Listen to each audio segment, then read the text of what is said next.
Territorial ആർമിയിലേക്ക് മുൻപൊരു notification വിളിച്ച കാര്യം നമ്മൾ അപ്ഡേറ്റ് ചെയ്തിട്ടുണ്ടായിരുന്നു. അതിൻ്റെ പരീക്ഷ നടക്കാനായിട്ട് പോകുന്നുണ്ട്. നിരവധി പേർ അന്നത് വീഡിയോ ഒക്കെ കണ്ട് അപേക്ഷിച്ചിട്ടുണ്ടായിരുന്നു. സോ ഇവിടെ നിങ്ങൾക്ക് കാണാൻ സാധിക്കും ഈ രീതിയിലുള്ള മെയിൽ അപേക്ഷ സമർപ്പിച്ചവർക്ക് അപേക്ഷ സക്സസ് ആയി അവർക്ക് വന്നിട്ടുണ്ടാകും. City intimation for computer based test territorial army examination conduct ചെയ്യാൻ പോകുന്നത് 20 ജൂലൈ 2025 സോ ഇതിൽ കൂടുതൽ ഡീറ്റെയിൽസ് നോക്കുകയാണെങ്കിൽ നിങ്ങൾക്ക് ഇവിടെയായിട്ട് കാണാൻ സാധിക്കുന്നതാണ്.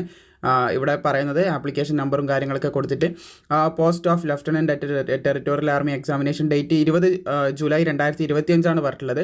പിന്നെ ഇതിൽ പ്രധാനമായിട്ടും പറഞ്ഞിട്ടുള്ളത് പരീക്ഷ നടക്കുന്ന സ്ഥലം എവിടെയാണ്, സിറ്റി പറയുന്നുണ്ട്. സിറ്റി ഇവിടെ പറഞ്ഞിട്ടുള്ളത് നിങ്ങൾക്ക് കാണാൻ സാധിക്കും കോഴിക്കോടാണ് സിറ്റി പറഞ്ഞിട്ടുള്ളത്. അപ്പോൾ കോഴിക്കോട് വെച്ചിട്ട് ഈ ഒരു പരീക്ഷ നടക്കുന്നുണ്ട്. ഈ ഒരു ഉദ്യോഗാർത്ഥിക്കാണ്. നിങ്ങൾക്ക് എവിടെയാണ് നിങ്ങളുടെ മെയിൽ നോക്കിയാൽ മനസ്സിലാവും. പക്ഷേ അഡ്മിറ്റ് കാർഡ് ഇപ്പോൾ നിലവിൽ റിലീസ് ചെയ്തിട്ടില്ല. അഡ്മിറ്റ് കാർഡിൻ്റെ ഡീറ്റെയിൽസും കൂടി ഇവിടെ പറയുന്നുണ്ട്. Issue and hosted from 17 July 2025 download link will be issued. അതായത് അഡ്മിറ്റ് കാർഡ് ഡൗൺലോഡ് ചെയ്യേണ്ട ഈ അഡ്മിറ്റ് കാർഡ് ഡൗൺലോഡ് ചെയ്യേണ്ട ഓപ്ഷൻ നിങ്ങൾക്ക് 17 ജൂലൈ 2025 മുതൽ അവൈലബിൾ ആവുന്നതായിരിക്കും എന്നുള്ളൊരു കാര്യം ഇവിടെ ഇന്ത്യൻ ആർമിയുടെ ഭാഗമായിട്ടുള്ള ടെറിറ്റോറിയൽ ആർമിയുടെ മെൻഷൻ ചെയ്യുന്നുണ്ട്. അപ്പോൾ TA ആർമീൻ്റെ നോട്ടിഫിക്കേഷൻ വന്ന സമയത്ത് നമ്മൾ വീഡിയോ ചെയ്ത് ഒരുപാട് പേര് തന്നെ അപേക്ഷിച്ചിട്ടുണ്ടായിരുന്നു. അപ്പോൾ അഡ്മിറ്റ് കാർഡ് റിലീസ് ചെയ്യുന്ന സമയത്ത് കൃത്യമായിട്ട് നിങ്ങളെ അപ്ഡേറ്റ് ചെയ്യാം. പിന്നെ സെക്ഷണൽ കട്ട് ഓഫിൻ്റെ കാര്യമൊക്കെ നിങ്ങളൊന്ന് ശ്രദ്ധിച്ചിരിക്കുക. ഓരോരോ ഭാഗത്തിനും നിങ്ങൾ മിനിമം മാർക്ക് സ്കോർ ചെയ്യണം. റീസണിങ് ആണെങ്കിലും ഇംഗ്ലീഷ് ആണെങ്കിലും GK ആണെങ്കിലും ഓരോരോ ഭാഗത്തിനും മിനിമം മാർക്ക് സ്കോർ ചെയ്തിരിക്കണം.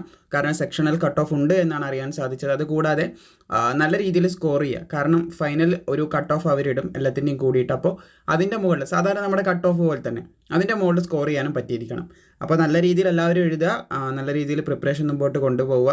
ടെറിറ്റോറിയൽ ആർമിയുടെ ലെഫ്റ്റനൻറ്റ് റാങ്കിലേക്കുള്ള നോട്ടിഫിക്കേഷൻ ആയിരുന്നു മുൻപ് വന്നിട്ടുണ്ടായിരുന്നത്. പ്രധാനമായിട്ടും പറയാനുള്ളത് അഡ്മിറ്റ് കാർഡും കാര്യങ്ങളൊക്കെ വരുമ്പോൾ പ്രോപ്പറായിട്ട് തന്നെ നിങ്ങൾ അറിയിക്കുന്നതായിരിക്കും. ഇപ്പോൾ നിലവിൽ നിങ്ങളുടെ അറിവിൽ ഈ പറഞ്ഞ പോസ്റ്റിലേക്ക് അപേക്ഷിച്ച സുഹൃത്തുക്കൾ ഉണ്ടെങ്കിൽ അവരിലേക്ക് ഈ ഒരു വീഡിയോ ഷെയർ ചെയ്യാനും പിന്നെ ഇതിൻ്റെ തുടർന്നുള്ള അപ്ഡേറ്റുകൾ പ്രോപ്പറായി ലഭിക്കാനായിട്ട് കൃത്യമായി സബ്സ്ക്രൈബ് ചെയ്ത് നിങ്ങൾ ഫോളോ ചെയ്യാനായിട്ട് മറക്കേണ്ട.